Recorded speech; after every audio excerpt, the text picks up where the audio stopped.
If you're a fighting game fan, you've probably heard of Guilty Gear. The series has existed for over 20 years and has established itself as a premier fighting game franchise, especially under the moniker Anime Fighter. The gameplay is fast-paced and action-packed, focusing on combo chains and special moves. With a combat system that's so technical it requires a high level of skill to master, it's a godsend for beginners and casual players that the series also possesses a simplified input system called Stylish Mode. In addition to the gameplay, Guilty Gear is also known for its excellent music. In fact, for rock and heavy metal fans, it's considered some of the best soundtracks to emerge from the genre. And that's saying a lot. Then there's the fact that the game references Guilty Gear creator Daisuke Ishiwatari's favorite bands. But perhaps what sets Guilty Gear apart the most is its gorgeous art, strong focus on storytelling, and character development. Many fighting games aren't known for having an engaging story mode, if any at all, which makes this even more special. The story of Guilty Gear spans multiple games and is known for its complex and engaging narrative. The cast has unique and memorable characters, each with a distinct visual style and personality. Some are built upon ideas that sound bonkers but seem to work. Think guitar-wielding witch and sleeping man in a robotic bed. There is a character for everyone in the Guilty Gear roster, and that's why they're there. And that's also why we're here. Hello and welcome to an adventure of discovery involving a cast of complex and diverse characters from the Guilty Gear series. Today's adventure is a wild ride, the tale of Salled, Badguy. Picture this. A crude, brooding anti-hero with communication skills so bad they make a brick wall seem like a conversationalist. Yep, you guessed it. Salled, Badguy, also known as the Immoral Flame, is a character with hidden feelings and an impressionable name that makes you think of an adjective or possibly a question. He has quite a backstory, which we'll get into in a bit, that would leave the baddest fighter picking up their lower jaw. Salled wasn't always the moody, supernatural fighting machine we know today.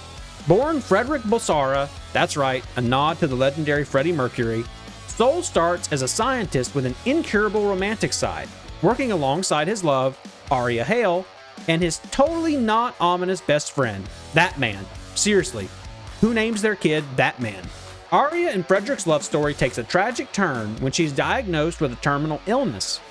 Then in a time when technology goes bonkers and magic is discovered, That Man turns Frederick into the prototype Gear, complete with a fancy flame inside.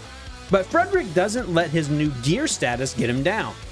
Instead, he MacGyvers a headband to suppress his Gear genes and goes on a Gear-killing rampage, all while searching for his frenemy, That Man. His destructive antics earn him the name Badguy, but it's not until he meets a vampire named Slayer that he embraces his new identity as Salled, Badguy. We have the man of the hour, Salled, Badguy, whose family tree is so complicated it'd give a genealogist a run for their money. So, our man Salled here, in an act of terrible judgment, accidentally put his fiancée, Aria Hale, 6 feet under. Now, if you thought that was a plot twist, hold on to your seats because Aria wasn't just your average Jane. She was also Justice, a Gear.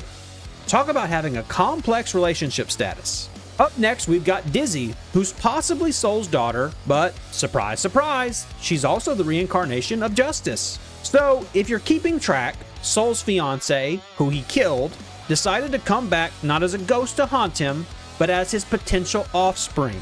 That's some high-level family recycling, folks. Then there's Kai Kisk, once a rival, now potentially Salled's son-in-law.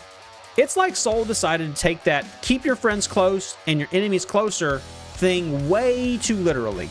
Enter Sin Kisk, a 2-for-1 deal as Salled's possible grandson and apprentice. Salled sure loves a good deal, doesn't he?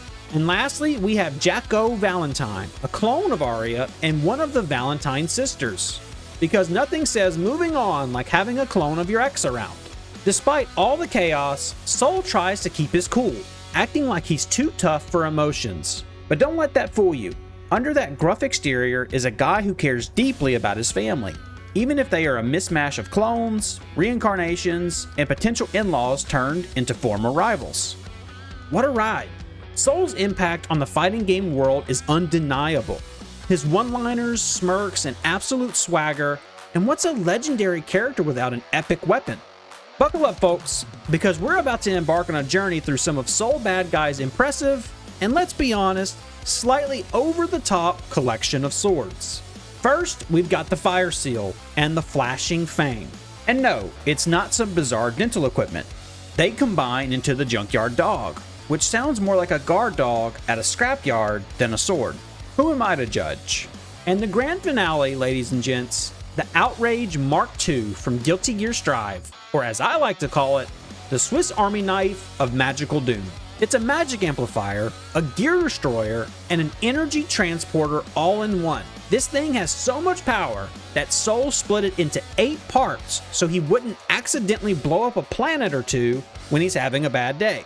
Now that we've gushed over Soul's awesomeness, let's address the elephant in the room. Why some people hate to play against him. Soul's got moves that would put a breakdancer to shame.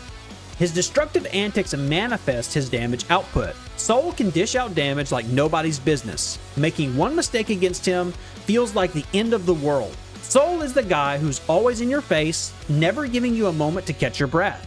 He's got an answer for everything, making him a complete nightmare. But let's be real. Even though he's a pain to play against, we can't help but love Soul Badguy. He's a challenge that keeps us returning for more, pushing us to become better players. Now, what kind of tribute to Soul Badguy would this be without mentioning the nerf and patches he went through? Yep, when you thought you had it all figured out, they take it away from you. No fighting game character is safe from the nerf hammer. As with any competitive game, developers are always tweaking and adjusting characters to ensure balance, as the developers have been hard at work adjusting to keep Soul Badguy in check, without stripping away his iconic personality and style. A Strive patch fine-tuned Soul's strengths and weaknesses, ensuring he remained powerful without being overwhelmingly dominant. And while some players grumbled about the changes, it's all for a more balanced and enjoyable gaming experience.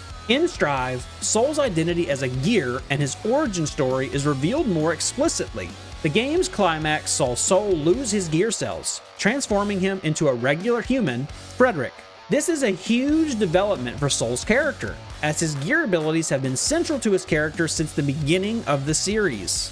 Given Soul's iconic status as the face of Guilty Gear, we're all wondering, what's next for our fiery protagonist? As a human, there's still plenty of narrative potential. It's worth noting that these are purely speculative, based on past character development and narrative trends in gaming.